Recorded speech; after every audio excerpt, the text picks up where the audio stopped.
As I previously said, Insomniac took the base from the previous two games and built on it. So for this video, let's discuss what makes the current combat pretty good and quite fun. Starting with the ground combat, Insomniac added new moves that are not only awesome but also brutal. Time to close shot.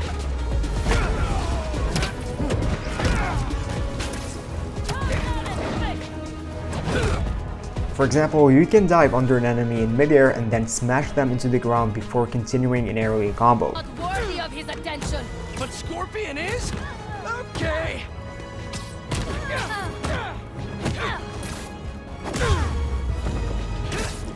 Another move lets you literally kick the hell out of enemies into walls. Please, I'd like to keep my fight party small. Right now. No, I got this. Additionally, you can swing enemies left or right, pick them up, and then slam them into the ground. Or use your webs to disarm enemies and throw their guns back at them. David, I thought we had a thing going. You're not his only prey. Lee, tell me where he is. Clear the fire! Do I spy some electromagnets? These were welcomed additions and have made the combat even better and more enjoyable. Abilities from Miles Morales were back, and now they had a specific wheel on the left where we can switch between the different abilities we have unlocked throughout the story. For Miles, we could choose between orange electrical abilities and blue electrical abilities. What the? For Peter, new abilities have been added, first with the Iron Arms and later with the Symbiote suit or Anti-Venom suit at the end. Come on! Not buying a ticket for this ride!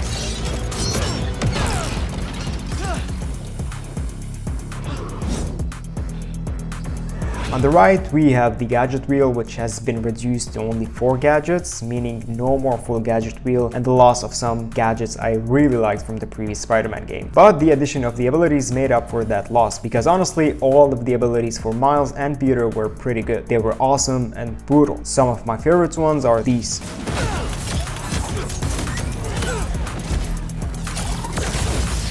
Like Ma said, can't let New York down. Okay.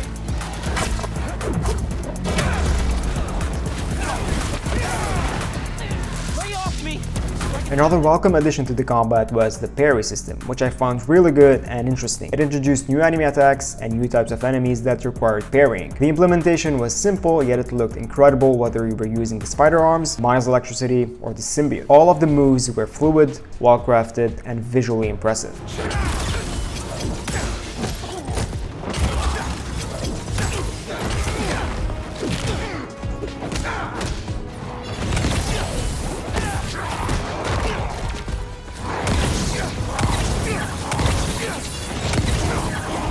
Once you combine the gadgets, abilities, and these new moves, the combat feels fluid and it just feels good and badass. Now moving to the ultimate attacks for Peter and Miles. For Peter, the surge mode with the symbiote was absolutely brutal. The takedown moves were so intense that you felt just one step away from becoming Venom.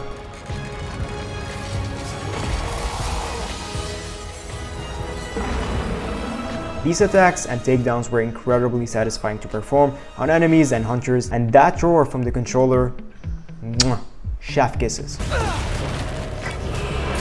keep coming and destroying everything. Don't worry about that. You need to get out.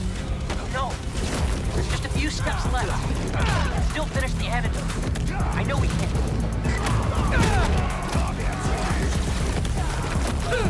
Hunters, you all should have ran when you had the chance. So you like smashing things? Cause I smash your face. For Miles, his ultimate attack was fine, nothing incredible. He just explode and take down everything and everyone in the blast radius. It was just okay, but I would have preferred something better. I don't mind it, but it could have been more impressive. Another exciting part of the combat was the dual combat system. Overall, it was good. The takedown moves between Peter and Miles were great, Miles and Black Cat were also fantastic, and Peter and Harry moves were sick. I loved all of them.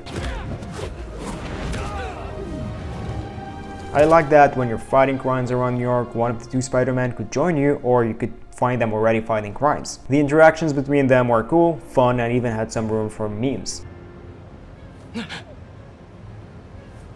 Sometimes Harry as Anti-Venom could join you in random crimes. This happened to me while playing as Miles. Finally, I can't deny the fact that what we got in terms of combat in Marvel Spider-Man 2 was actually an improvement from the first 2 games. And for that, thank you Insomniac. Now I want to kick it to you. On a scale of 1 to 10, how much would you rate the combat in Marvel Spider-Man 2? Let me know in the comments.